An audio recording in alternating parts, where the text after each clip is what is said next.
그 목사님들 오셔서 이렇게 들었는데 성경 외우는 거를 너무 자랑스럽게 외우시는 분이 있는데 성경 외우는 거 정말 좋습니다.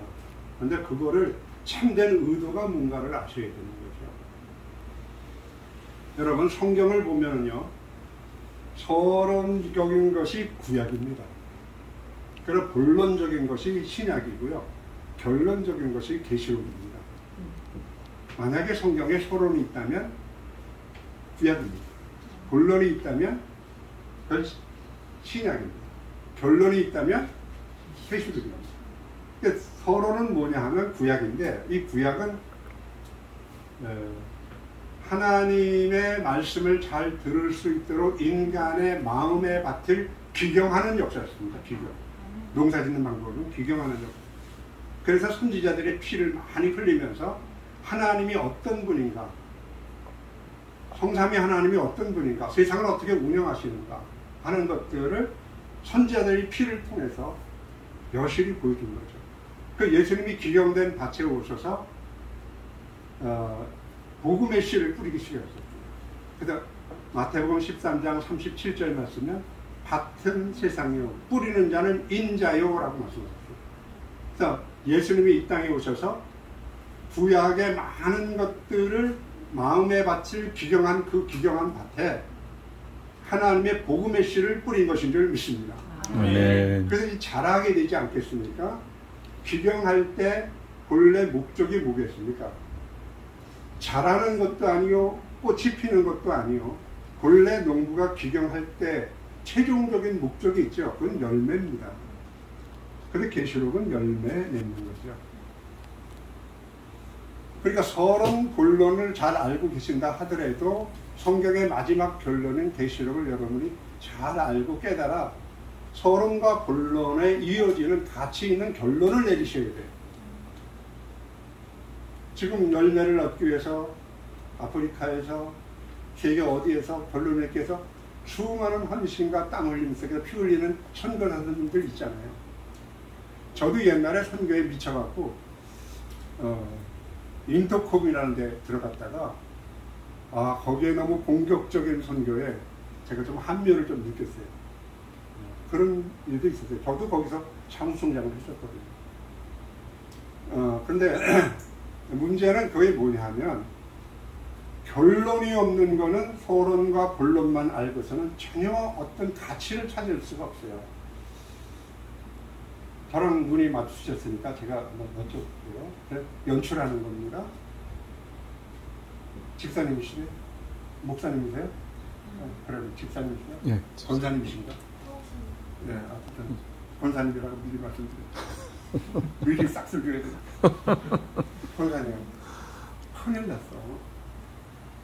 우리 아들이 대학교 붙었어. 왜 큰일 났어요? 말 안 하고 그냥 갔어요.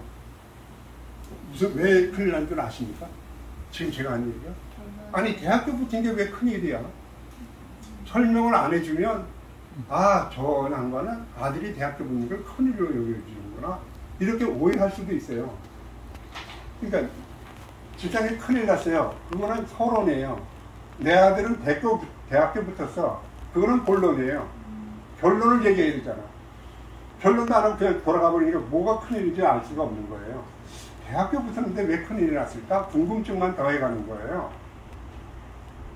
왜 그랬을까요? 왜 큰일 날까요? 공락금 좀 빌려줘.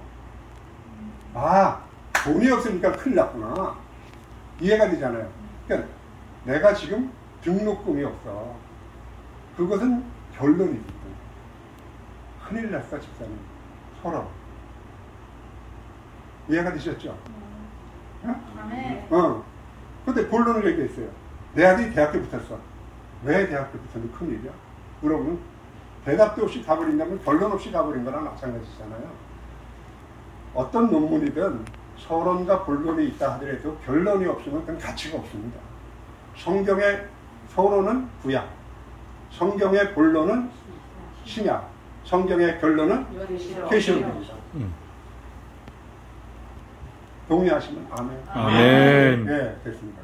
그 다음에 넘어가겠습니다. 그러면 서론과 본론과 결론의 세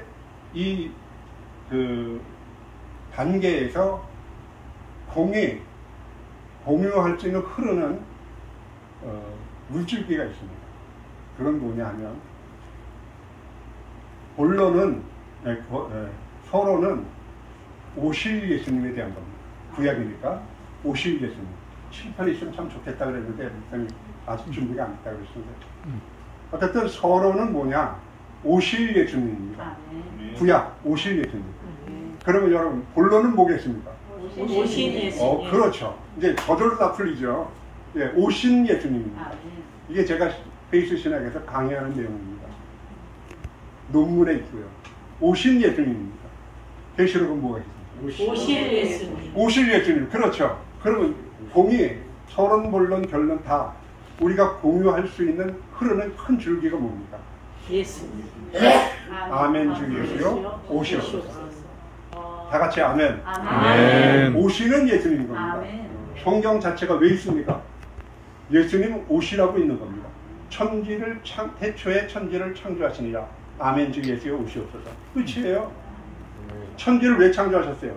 예수님 오셔야 새 창조가 이루어집니다. 아멘. 세상 김정일이나 바이든이 끝내는 게 아닙니다. 아멘. 우크라이나 소련 전쟁이 끝내는 게 아닙니다. 예수님이 오셔야 끝납니다. 아멘. 다 같이 아멘. 아멘. 그 예수님 오신 것처럼 지금 그렇게 삶을 사시라는 거예요. 언젠간 오시겠다. 얼마 안 있으면 바로 오시겠다. 이런 긴장감도 말고 지금 오셔서 같이 동행하며 사시라는 거예요. 아멘을 아멘 하시면 설교에 도움이 된다 그랬잖아요. 그래서 제가 이 내용을 설명할 때 성경에 딱 두 구절만 보겠습니다. 계시록에 휴대폰에 있을 거예요. 여러분 없으면 성경을 보시고 성경 가지면 성경을 보시고 휴대폰에 한번 보세요. 계시록 1장 1절을 한번 보세요. 예수 그리스도의 계시라. 이는 하나님이 그에게 주사 반드시 속히 될 일을 그 종들에게 보이시려고 그 천사를 그 종 요한에게 보내어 알게 하신 것이라. 지시하신 것이라. 이렇게 기록이 되어 있어요. 다시 한번 한 목소리로 우리 한번 읽어봤으면 좋겠습니다. 시작. 예수 그리스도의 계시라. 이는 하나님이 그에게 주사 반드시 속히 될 일을 그 종들에게 보이시려고 그 천사를 그 종 요한에게 보내어 알게 하신 것이라. 옛날에는 지시하신 것이라 이렇게 되어 있어요. 오늘 저 때문에 이렇게 오신 5분 정말 잘 오셨어요. 5분 한번 앞으로 잠깐만 오시는데요. 칠판이 있어야 되는 건데 칠판이 없으니까 어쩔 수 없어요. 잠깐만 5분 다 나와. 이게 예수 그리스도의 계시록 1장 1절입니다. 예수 그리스도의 계시라. 이 계시는 하나님이, 여기 하나님이세요. 하나님이 해보세요. 하나님이 그에게 주사, 예수에게 주사. 나는 예수 한번 해주세요. 나는 예수. 예, 그에게 주사 반드시 속히 될 일. 곧 필연성을 갖고 있죠. 신적인 필연성입니다. 반드시 속히 될 일을 그 종들에게 보이시려고. 이거 교회입니다. 교회에게 보이시려고 그 천사를, 나는 천사 해보세요. 나는 천사다. 그 천사를 그 종 요한에게 보내요. 그 종 예, 나는 요한이다. 나는 요한이다. 예, 요한에게 보내요. 알게 하신 것이다. 그럼 계시록이 최종적인 목적이 어디입니까? 교회입니다. 계시록 알아야 돼요. 하나님이 왜 주셨는가를 이유를 아셔야 돼요. 전달되는 과정이지 않습니까? 예수 그리스도의 계시라. 이는 하나님이 그에게 주사, 예수에게 주사 반드시 속히 될 일을 그 종들에게 보이시려고, 교회들에게 보이시려고, 운명 신앙의 공동체들에게 보이시려고, 알게 하시려고 그 천사를 그 종 요한에게 보내어 알게 하신 것이다. 거기는 알게 되는 것이다. 아멘. 다 같이 아멘. 아멘. 자, 그러면 이 계시는 우리가 알아야 할 겁니까? 그럼 대충 그냥 지나가야 됩니까? 꼭 알아야 되는 거예요. 아멘. 근데 이 점을 모르고 계시록은 아무나 할 수가 없다라고 한다거나 계시록을 함부로 풀다간 큰일 난다는 겁을 줘서 성경을 가까이 하지 못하게 하는 것은 직무유기입니다. 조금 이따 다시 나오셔야 돼요. 아이고, 수고하셨습니다. 자, 이제 금방 이해가 쉽게 되죠. 계시록 1장 1절은 계시록이 성경의 결론인데, 잘 들어보세요. 계시록은 성경의 결론인데, 다시 오실 예수님에 대한 결론격인데, 이 결론격을 단 한 구절로 얘기한다면 계시록 1장 1절입니다. 성삼위 하나님이 오시는 거예요. 하나님, 예수님, 그 다음에 천사와 요한을 사용하시는 성령님, 성삼위 하나님이 오래전부터, 영원전부터 그렇게 바라고 원하시는 것이 무엇이겠습니까? 그 교회가 나의 계시를 알기를 원한다. 이런 뜻입니다. 근데 여러분 잘 모르잖아요. 모른다고 그냥 아멘 하세요. 네. 근데 하나님은 알기를 원하잖아요. 그러니까 하나님은 알기를 원하는데, 우리도 알기를 원하는데 뭔가 모르고 있는 거예요. 이거는 무엇인가 어두운 세력이 우리를 눈을 감기고 있는 겁니다. 너 계시록을 알아서 목사가 될래, 전도사가 될래, 선교사가 될래, 이런 막말을 하는 목회자들도 많이 만났어요. 정말 그런 소리 듣지 마세요. 하나님은 하나님의 계시를, 복음을 모든 교회들이 다 알기를 원하십니다. 아멘. 다 같이 아멘. 아멘. 예. 근데 이거를 목사님이 계시록 1장 1절만 갖고 말씀하시는 것 아닙니까? 이렇게 얘기하시는 분들이 있어요. 미국에서 내 강의할 때 그렇게 저한테 질문을 했길래 계시록 10장을 제가 다시 증거로 제시했어요. 계시록 5장 한번 보세요. 먼저 계시록 5장. 계시록 5장입니다. 5장 1절 한번 보세요. 자, 함께 한번 읽어볼까요? 계시록 5장 1절 시작. 내가 보면 보좌에 앉으시니 오른손에 두루마리가 있으니 안팎으로 썼고 일곱 눈으로 봉하였더라. 예, 보세요. 내가 보면, 요한이 보면 보좌에 앉으시니, 보좌에 앉으시니 누굽니까? 하나님이시죠. 예. 하나님의 어디에 앉으셨어요? 보좌에 앉으셨어요. 자, 보세요. 저를 보세요. 보좌에 앉으신 하나님이잖아요. 그러니까 하나님은 보이거나 만져지지 않으시는 영이십니다. 그러면 보좌, 하나님이 앉는 보좌는 이런 보이거나 만져지는 보좌는 아니겠죠. 어? 아니, 보이지 않는 하나님이 앉는 의자가 이런 의자겠습니까? 그건 아니겠죠. 그죠? 그러니까 보좌도 보이거나 만져지지 않는 영적인 의미가 있습니다. 그러나 하나님이 오른손에 책이 있다 그랬어요. 하나님의 오른손에 책이 있다는 건, 하나님의 오른손은, 하나님은 보이거나 만져지시는 분이 아니니 하나님의 오른손도 보이거나 만져지는 손은 아닙니다. 이해가 되셨죠? 그러면 그 뒤에 하나님의 오른손에 들린 책은 이런 인쇄된 책이겠습니까?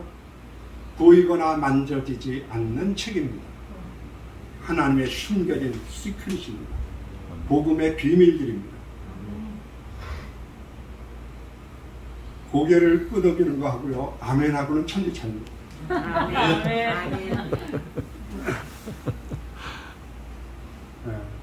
그런데 이게 어떻게 돼 있다고? 일곱 인으로 봉해져 있습니다. 누가 책을 펴며 그 인을 떼기에 합당하냐라고 사도 요한은 크게 웁니다. 여러분, 내가 선교의 비전이 이루어지지 않아서, 목회의 비전이 이루어지지 않아서, 내 교회가 발전되지 않아서, 내 교회가 부흥되지 않아서 울어본 적은 많으실 겁니다. 근데 성경이 펴지지 않아서, 성경을 해석할 수 없어서 여러분 한번 울어본 적이 있습니까? 크게 울었더니 이거는 통곡입니다. 말씀을 생명처럼 여기셔야 됩니다. 아멘. 주의 인자가 생명보다 나음으로 내가 여호와를 찬송하리로다 라고 얘기하지 않습니까? 하나님이 내 목숨보다 소중하지 않고서야 어떻게 나가서 선교 활동을 할 수가 있겠습니까? 어떻게 죽음을 건너 영원한 생명 나라에 계신 그분을 만날 수가 있겠습니까? 내가 내 존재가 사라진다 하더라도 내 죽음 넘어 죽음의 강 건너편에 있는 하나님을 사랑하지 않고서야 어떻게 순교자적인 삶을 살아갈 수가 있겠습니까, 여러분? 제 말에 동의하십니까? 아멘. 네. 왜? 주님이 내가 다치면 치료해 주실 것이고, 내가 넘어지면 일으켜 세워줄 것이고, 내가 죽으면 다시 살리시기 때문입니다. 아멘. 당연한 거 아닙니까, 여러분? 저는 죽었다가 다시 사신 그 경험이 정말 너무나 멋진 경험이었어요. 하나님이 그래서 나를 이렇게 복음 전하게 하셨구나. 죽음보다 강하신 하나님을 만나시기를 바랍니다. 아멘. 죽음보다 강하십니다. 아멘. 아멘. 아까 생명을 누가 하신다고 했잖아요. 가슴이 울컥했어요. 그래, 그곳에 하나님 계신 거예요. 생명의 불꽃이 활활 타오르고 있는데 죽음이 온다 한들 그게 뭐가 두렵겠습니까? 여러분, 절대 죽음은 생명을 이기지 못합니다. 아멘. 어둠은 빛을 이기지 못합니다. 아멘. 예를 들어볼까요? 여기가 캄캄한데 빛이 오면 환해지지 않습니까? 그렇죠? 맞습니까? 틀립니까? 아멘. 네. 그러면 환한데 바깥에 어둠이 왔어요. 밀려왔어요. 여기가 깜깜해집니까? 아니요. 빛이 강합니다. 아멘. 빛은 물러서지 않습니다. 아멘. 빛은 본질이고요. 어둠은 현상입니다. 아멘. 하나님의 빛과 사탄의 권세의 어둠이 쌓이는 이 이원론적인 상태가 아닙니다. 하나님이 가려지니까 어둠이 생긴 겁니다. 이게 무슨 얘기인지 아시겠습니까? 본질은 하나입니다. 하나님 한 분밖에 없어요. 아멘. 어둠의 권세는 하나님 빛이시잖아요. 하나님을 등지고 있으니까, 가려졌으니까 어둠이 생긴 거예요. 그 어둠의 그림자는 현상일 뿐이지 본질이 아닙니다. 무서워할 필요가 없어요. 그건 허상입니다. 아멘. 제 말이 충분히 이해가 되셨죠? 아멘. 자, 그러니까 하나의 보좌에 앉으신 의 오른손에 책이 있으니, 이 책이 복음의 비밀이 있으니 안팎으로 썼고 일곱인으로 봉해졌어요. 누가 알 수가 없어요. 누가 이 책을 펴며 인을 떼기에 합당하냐. 인이 떼야 책이 펴지니까. 책을 편다는 것은 이런 책을 펴는 게 아니에요. 하늘 위에나 땅 위에나 땅 아래 책을 펴거나 보거나 할 리가 없더라. 세상에 책을 펴는 사람이 얼마나 많아요. 이런 인쇄된 책을 펴는 동작을 얘기하는 게 아니고, 편다는 것은 뭐냐면 시인이 시집을 한 권 펴냈다라고 말씀하지 않습니까? 그러면 시인이 시집을 이렇게 펴는 동작을 얘기하는 게 아니고 자기의 생각을 알기 쉽게 해석해 놓았다는 뜻이에요. 하나님의 생각을 알기 쉽게 해석해 놨다는 거예요. 누가 그렇게 해석했을까요? 하늘 위에나 땅 아래 아무도 없습니다. 해석할 리가. 그때 유대 지파의 사자 다윗의 뿌리가 이이었으니 이 책과 그 일곱인을 떼시리라. 오직 예수 그리스도가 십자가를 통해서 생명이 죽음보다 강하다는 것을 해석해 놓으셨어요. 아멘. 자신의 삶으로. 아멘. 예수님이 무슨 논문을 썼습니까? 책을 펴내셨습니까? 아닙니다. 그분의 삶으로 성경이 어떠한 것인가를 해석해 놓으신 거예요. 아멘. 그분의 삶대로 사셔야 됩니다. 아멘. 그러면 성경은 풀립니다. 아멘. 해석되집니다. 다 같이 하면 아멘. 음성이 들립니다. 하나님의 음성이 들립니다. 그냥 책이지만 책을 펼 때 성경에서 움직이면서 하나님의 음성이 들립니다. 그때는 내가 성경책을 읽는 게 아니라 성경이 나를 읽습니다. 내 마음을 읽어줍니다. 그렇구나. 하나님 잘못했어요. 하나님 다시는 안 그럴게요. 성경이 나를 지적하고 권면하고 인도하십니다. 성경이 내가 성경을 읽는 게 아니라 성경이 내 마음을 읽습니다. 여러분, 이런 영적인 경험, 신령한 경험이 여러분에게 있기를 바랍니다. 자, 그러면 공안책이 어떻게 펴지는가 볼까요? 네? 계시록 5장 한번 보세요. 계시록 5장. 성경 계시록 5장 7절 한번 보세요. 계시록 5장 7절 시작. 그 어린 양이 나와서 보좌에 앉으시니 오른손에서 두루마리를 취하시니라. 아멘. 누가 나오셨어요? 예수님. 어린 양이 나와서 보좌에 앉으시니 책을 취하시니라. 다 같이 아멘. 그러니까 예수님 하나 보좌에 앉으시니 봉한 책을 취할 수 있는 분은 누구냐? 오직 십자가로 이기신 예수 그리스도 어린 양 밖에는 없습니다. 그러니까 난 뭐 단독 계시를 받았다, 단독 무슨 직통 계시를 받았다, 이거 다 사기꾼입니다. 성경 자체가 계신 줄 믿습니다. 성경 자체가 완벽한 계시입니다. 더하거나 뺄 필요가 없습니다. 완전한 책입니다. 하나님이 신이 명하셨고 하나님이 이것들을 모으셨기 때문입니다. 성경을 생명처럼 사랑하세요. 가슴에 안고 한번 울어보세요. 하나님, 이 성경의 책에 참된 의미가 나에게 풀려지지 않으면 저는 못 살겠습니다. 하나님 어떻게 하든지 저에게 오셔서 이 말씀을 알게 해주세요. 그런 마음으로 선교하시고 그런 마음으로 삶을 여러분들이 유지해 나가면 하나님 앞에 부끄러운 삶을 가지고 하나님 앞에 서게 될 것을 저는 믿습니다. 자, 어린 양이 취해서 두루마리를 취했어요. 그런데 계시록 10장을 이제 5장 다음에 10장을 한번 봅니다. 10장 1절을 봅니다.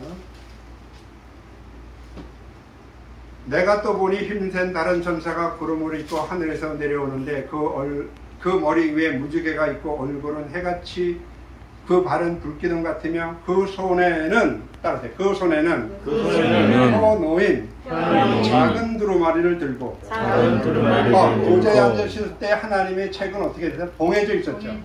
근데 천사가 들을 때 어떻게 돼 있죠? 펴졌어요. 펴놨다는 건 아까 뭐라 그랬죠? 해석이 다 되졌다는 거죠. 누구 때문에? 예수 그리스도의 십자가의 사건 때문에 성경에 완벽하게 해석이 된 것인 줄 믿습니다. 어디서나 십자가입니다. 자기 죽음 없이는 신앙 못합니다. 자기 불린 없이는 신앙생활 할 생각을 하지 마셔야 됩니다. 자기 죽음을 경험하지 않고서는 어떻게 죽음 너머에 계신 영원하신 하나님을 만날 수가 있겠습니까, 여러분? 그러니까 지금 펴놓인 책에는 예수님의 손에 거치고 나니까 봉한 책이 어떻게 돼요? 다 펴졌단 말이에요. 그 다음에 10절을 한번 봅니다. 9절 봅니다.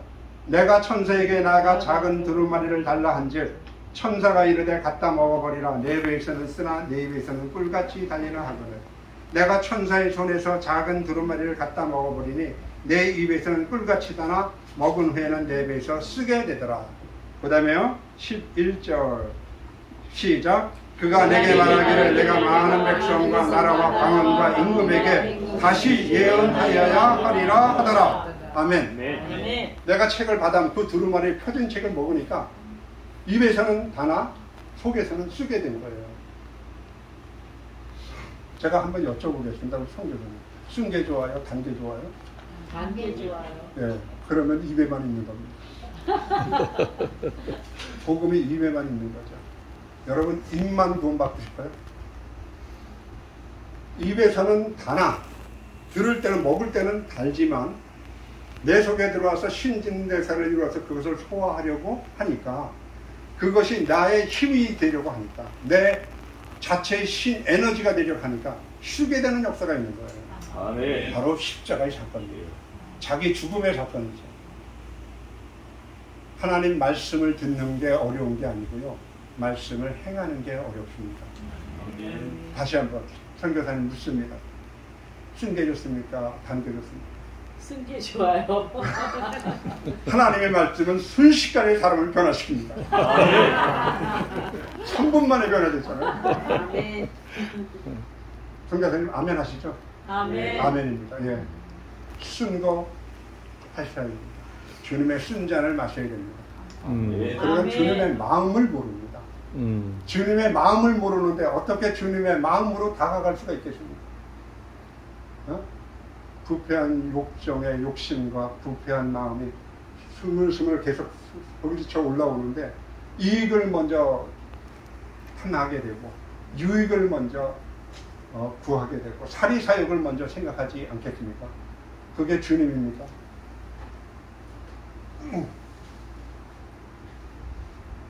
자, 5분 다시 한번 나와보세요. 보좌에 앉으신 이의 오른손에 책이 있으니 안팎으로 썼고 그 7인으로 봉하였더라. 누가 이 책을 펴며 인을 떼기에 합당하니?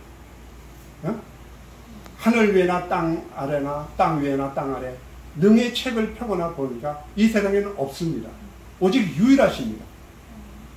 어린 양이 나와서 책을 취하십니다. 아멘. 아멘. 펼쳐진 책을 취하신 거예요. 그 해석된 책을 천사가 들고 있어요. 책을 읽는데 책이 펴졌다는 거예요.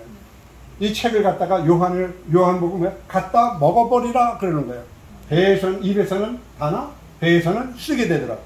쓰게 되는 역사가 통해서 다시 많은 백성과 방언과 임금님들에게 예언하여야 하리라라는 특권이 지어질 줄 믿습니다. 쓴맛을 봐야 이거를 전할 수 있는 특권이 능력이 생긴단 말이에요. 네, 이제는 됐습니다. 들어가요.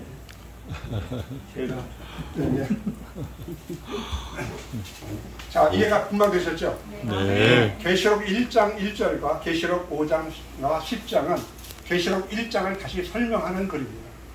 좀 더 섭리적으로. 여러분 한번 보세요. 책이 있는데 이게 하나님 말씀인데 두루마리는 하나님의 말씀을 상징해요. 말씀은 우리의 영혼의 생명의 떡이에요. 다 같이 아멘. 내 살은 참된 양식이요 내 피는 참된 음료로다 그랬어요. 여러분 저는 여기서 성만찬식을 생각하지 않을 수가 없어요. 떡을 먹잖아요. 이게 떡이라고요. 떡을 내가 바깥에 있잖아요. 바깥에 있으면 떡은 떡이고 나는 납니다. 말씀이 바깥에 있으면 이거는 말씀은 말씀이고 나는 납니다. 평생 주님 오실 때까지 밖에 있으면 그렇습니다. 입에 넣어서 소화가 됩니다. 떡이 말씀이 들어와서 내 속에 소화가 돼서 장부에서 신진대사를 이루어 각 위장이나 자기 장기에 에너지가 돼서 분산이 됩니다. 그때는 떡과 나를 나눌 수가 없어요. 떡이 나고 내가 떡입니다. 아멘. 다 같이 하면 아멘. 이 떡은 두루마리는 예수님이십니다. 예수님의 살과 피를 여러분들 잡수셨습니까? 그러면 그것이 여러분에게 입맛, 단맛만 주십니까? 아니면 쓴맛을 주십니까? 쓴맛입니다. 그러나 그 쓴맛은 장차 다가올 영광과 좋게 비교가 안 됩니다. 아멘. 말할 수 없고 사람이 있으면 가히 이르지 못할 그 영광의 기쁨과 환희를 우리에게 반드시 이 생애 가운데서 주십니다. 아멘. 먼저 경험하게 하십니다. 아멘. 그러니까 저는 이거를 어떻게 그러면 책을 먹는가? 책을 먹는 방법은 예수님이 살과 피를 먹는 방법입니다. 자, 우리 참 이름이 김삼순으로 되는데 이 정삼순입니다. 제 이름은 신상우가 아니고 신성우입니다. 네. 자, 사모님 제가 연출이니까 네. 목사님 저 사랑하세요? 한번 물어보세요. 목사님 저 사랑하세요? 아유 그럼 사랑하죠. 얼마만큼 사랑하세요? 한번 물어보세요. 얼마만큼 사랑하세요? 내 살을 베어 당신 입에 넣어 당신 살 속에 영원히 있고 싶습니다. 이런 사랑의 고백 들어보셨어요? 강민 목사님한테? 아니요. 이건 소름 끼치는 고백 아닙니까? 네. 주님이 우리에게 그렇게 사랑하셨다고요. 자신의 살을 찢어서 주신 거란 말이에요. 여러분이 살아있는 그 생명은 예수님의 생명이에요. 살이에요. 우리 가운데 앉으신 까만 옷 입으시면 제가 연출하는 겁니다. 오해하지 마시고. 목사님 저 사랑하십니까? 한번 여쭤보세요. 목사님 저 사랑하십니까? 아 그럼 사랑하죠. 얼마만큼 사랑하십니까? 얼마만큼 사랑하십니까? 내 피를 뽑아 당신 혈관에 넣어 당신의 흐르는 혈관 속에 내가 영원히 있고 싶습니다. 그만큼 사랑합니다. 아멘. 소름 안 끼쳐요? 이 소름 끼치는 주님의 사랑이 성경의 기름이 되거든요. 여러분, 이렇게 사는 게 사는 겁니까, 여러분? 아, 정말 이렇게 사는 게 사는 겁니다. 이건 사는 것도 아니잖아요. 주님이 이렇게 살라고 예수님이 십자가 지신 건 아니거든요. 응?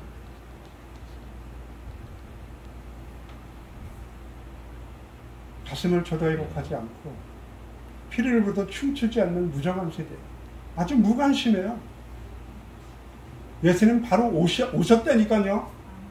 말씀으로 오셨어요. 아멘. 이젠 최종적인 집행만 남았을 뿐이에요. 결론을 하셔야죠. 예? 이 세상 사람이 다 죽고 여러분 혼자 남았어도 예수님이 여러분 혼자를 사랑하실 거예요. 아멘. 60억 분의 1로 사랑하신 게 아니고 여러분 한 사람이 남았어도 그 한 사람을 사랑하셨을 거라고요. 아멘. 그렇지 않았습니까, 여러분? 아멘. 예수님이 우리 하나밖에 없는 것처럼 그렇게 사랑하셨습니다. 우리도 이 세상에 예수님 한 분밖에 없는 것처럼 그렇게 사랑하시기를 바랍니다. 아멘. 우리가 해야 할 마땅한 일이 아니겠습니까? 아멘.